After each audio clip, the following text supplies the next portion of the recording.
What's up, everybody? It's your favorite little boat's favorite nerd, and today we are looking at the X-Transbots Neptune. This is not mine, but I might as well have bought one.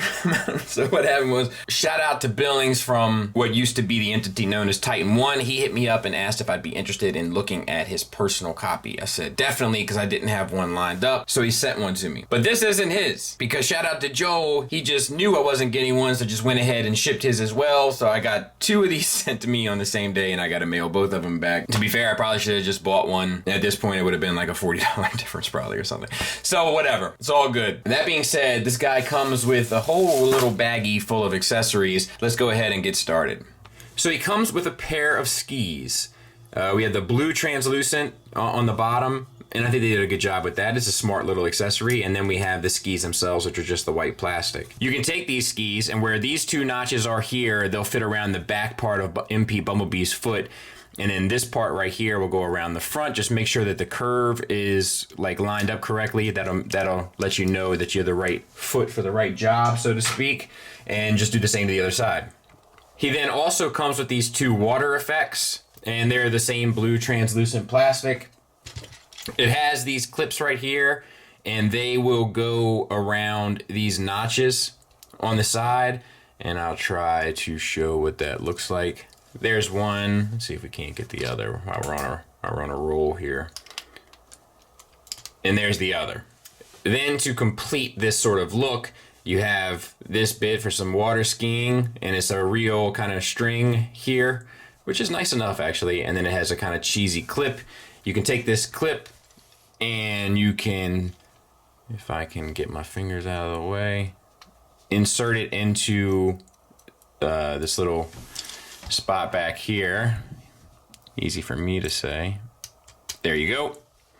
Now we're almost ready to roll. And when doing all that, you can have this from the cartoon, which is pretty cool. Like, you know, there's a lot of thought that had to go into this. You know, I can respect that. I think that's really smart.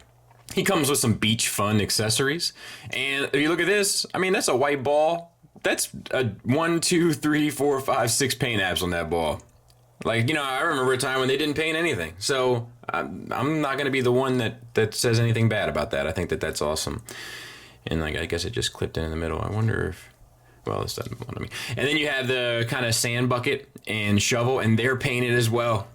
Like, it's not painted on the inside here, and I think this side of the shovel is unpainted, but like the back of it is painted and the whole round of it is painted. So like, who can be upset with that? And then you got the little kind of swivel on the little handle. He'll hold both of those with tension. You can balance that in his hand some kind of way. He comes with an alternate face that's yellow paint on it and blue metallic paint on the eyes. And he also comes with the red sort of backdrop for around the eyes if you so desire, which is a nice little option to have. And lastly, of course, he has to come with a firearm. It is painted blue metallic and sculpted nice enough. All those little details down in the bottom area here, and there's some love in that. He'll hold that gun just fine, but I have to say, if you look in his hand, there is a groove for a kind of more typical masterpiece sort of clip-in style weapon. I'm not sure what happened along the way that made them change ideas, or perhaps this is just a kind of typical hand they downsized or upsized, who's to say. But this doesn't have the clip-in method, so it's not as secure as usual, but he should hold it just fine. It can also store underneath in this little clip here. It's not the greatest connection. I'm not even sure if it's intentional, but I've tried it a few times, and after you get it kind of wedged in there properly, like, it's not going anywhere, you know, so that it'll store there. And lastly, it comes with my favorite third-party accessory in the world, which is a small screwdriver. And I keep most of them down in here. There you go. Most valued collection. And gimmick-wise, we have these things that kind of come up out of both arms, and they're loose as a goose, but that's not a huge deal. But they did paint them red on the inside, so that's nice. And let's talk about the alt mode. So we have spinning propellers that spin nicely, both of them. You know, sometimes little stuff like that is not a given in the third-party world, as we all know. We have some translucent blue, and I'm guessing it's the same plastic down here, but it looks much nicer to me, I think, because of the darker blue underneath, whereas the white, but the white looks like, it looks almost kind of real, you know what I mean? So I think they did a great job with that. Now, it has metallic paint for the blue. I know that's troublesome sometimes, but it is there, and it looks fantastic. And I believe the yellow is painted as well, and I mean, they did a really great job. The deco on this is beautiful. Underneath, we have the little wheels. They're kind of like the little cheesy wheels, but that's appropriate. I think that's the right choice. Cleans up fairly well. We got the little bit here in the back. I think this actually does a fairly good job of kind of like a realistic approach to the alt mode, which I don't feel like they always do. You know, sometimes they go for that hypertune alt mode and it's usually a turn off for me, but they didn't do it here. And there it is next to Tiger Track, so decently sized as well. All right, so let's get him transformed. Before we do, this little thing here, it does articulate up and down if you're interested in that. Cool little feature, I guess. So we're gonna bring the legs down. You can get the arms out of the way. Then we're going to make sure that you can split these legs here too if you like. You're going to extend the knees for the feet. Take this flap, bend it around to the opposite side. Then you can flip the foot up. There's a side piece here that you can untab, and as you can even bend this connection here, which will help. You can untab and then rotate to the bottom. Then on this part, flip that flap in, bring this around and plug it into the heel. I'll show that again. So flip this piece around to the bottom, flip the foot up. Once the foot is up, you can break this connection here on the back, flip this piece around so that it fills in the gap on the bottom of the foot. Then on this piece, you can fold in this one flap and then fold this around, and that should tab securely into the bottom of the foot. You can bring this piece up a little bit if it helps you get it out of your way, and you can lift this whole panel up, and then the panel itself will flip, which is a pretty cool little transformation element. And then you can rotate this entire section, if you can get the head out of the way, around to the bottom. And that gives the kind of right look of it, which is pretty smart way of doing business. Now inside here, you have to kind of grab these two little pieces and make sure they push down as you collapse the sides of the body. It's a little bit frustrating to do. I'm using a spudger, but it is possible. You just have to make sure it happens. The two tabs have a tendency to want to go up instead of going down, at least in my experience, but you just have to work your way through it. Then you want to open up these two wings here and then fold down the yellow piece, and then you can see where they're going to attach in on the side, on both sides, to kind of stabilize all that. Then orient your arm so that it makes sense. You can find the elbow, spin the bicep accordingly, and then spin the hand accordingly. Same for the other side. Find the elbow, spin the bicep accordingly, spin the hand accordingly. Then take your shoulder, and it's on a double hinge. Move it around. Same on this side. And then lastly, just make sure that this piece collapses so that the screw on the pelvis is on the bottom, and you should be good to go. I'll clean them up, we'll take a look at them. All right, let's talk about the figure. I'll say in hand, like the feel and so forth, feels great. I think they did a pretty knockout job in terms of the kind of first impressions of dealing with it. So the head is on a hinge swivel, as it should be, in my opinion. You get up to there, you get down to there, you get the swivel. You have silver paint and metallic blue paint and yellow paint on the head. There's yellow paint, as we've already talked about here, blue that we've already talked about, and there's some white paint on the pelvis that we haven't seen, but now we do. So the shoulders are a bit of contention for me. I don't think they can collapse any further. So they're a bit unsightly in that regard. Not the biggest deal in the world, but something worth pointing out. And then the connections are all very small, which doesn't feel great. But it works fine, which is the good news. And you get a butterfly joint out of it as well, kind of back to there, forward across the chest. So it all works well. It basically acts as a universal, what's going on with me today? A universal on a hinge. You can get the arm out to 90 degrees and swivel it around. So no problems there. Articulation wise, works great. Bicep swivel, no problems there. Double jointed elbow and a nice rounded elbow joint at the bottom. I like stuff like that.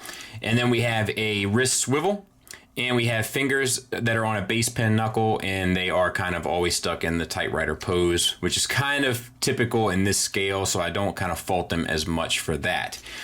We have a waist swivel, no problems there, and an ab crunch that gets you all the way over, so to speak, and back.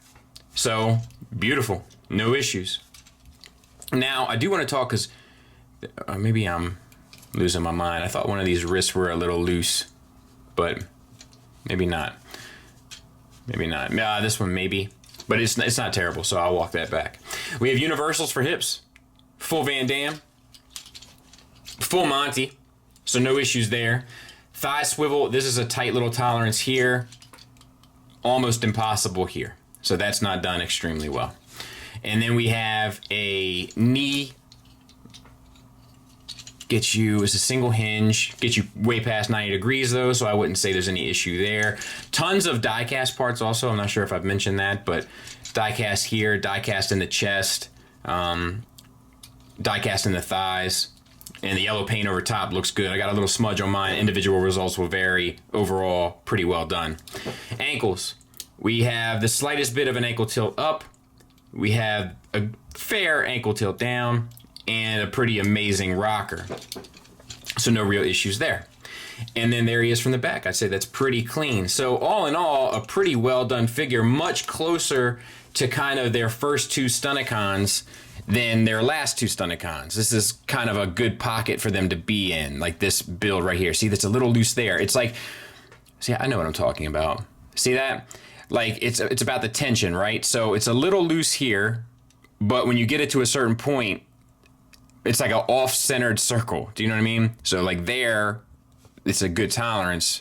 Back here, it's a little loose. So that's just a QC issue. That's just a kind of X-Transbots kind of thing. But overall, I think that this is where they want to be operating in terms of their kind of general level of quality. And there he is with a few other X-Transbots offerings. So I'll pull up a scale chart and we can take a look at this. But as you can see, Beachcomber comes up to the top of his shoulder, Cliff Jumper to the top of his windshield maybe. So we'll take a look and see how accurate that is. And there he is with the Fans Toys version. If you guys would like, I would do a versus of these two if you'd like to see it. I'd be more than willing to. Just let me know in the comments and I'll do it for Sit Down Saturday this week if you guys are into it. Because there's actually a lot I want to say about these two, but now I don't think is the right time or platform to do so. It would just take too much time because I got a lot to say. So if you know what, I might just do it anyway. We'll see, but I'd like to see if you guys would be interested in it as well. Final thoughts-wise, let's talk about the negatives. There is some joint tolerance inconsistencies as a result of that, plus the overall proportions of the figure, which you can't really gig them on because it's kind of true to the cartoon model. There is an element of clumsiness about it. I think that's 50% not their fault from just the design of the character. I think it's 50% their fault due to lack of consistent tolerances. And that's probably my biggest complaint here. Subjectively, I'm not crazy about the way that the shoulders end up looking when it's all said and done. That is, unless they can push in further than I can get them to go or feel comfortable doing. And honestly, that's really it when it comes to my complaints. Let's talk about the positives because there's plenty of them. This thing is painted beautifully. That is, of course, if you like the metallic paint, which I do. But they also use gloss paints. They use translucent plastics. They use flat plastics, and all of them working together in concert create a very dynamic looking figure for, once again, subjectively, a very stupid looking robot. And that, of course, is not the fault of X-Transbots. But I guess the point that I'm trying to make is because of all these things working together, they made something that kind of looks silly look pretty cool. And they deserve a tip of the hat for that. The articulation, superb. I don't have one complaint whatsoever. Comes with a metric ton of accessories, and they're all interesting, cool, and unique. You're not going to be able to use them all the time, of course, but it's a nice little feature to have. The sculpt is probably the most accurate to the cartoon model that we've seen to date. Cleans up well, is definitely cut from the better material cloth that X-Transbots has to offer, and the alt mode is beautiful. So I can 100% recommend this with great confidence. I think they did a great job. Thanks for listening. Thanks for watching. Until next time, take care.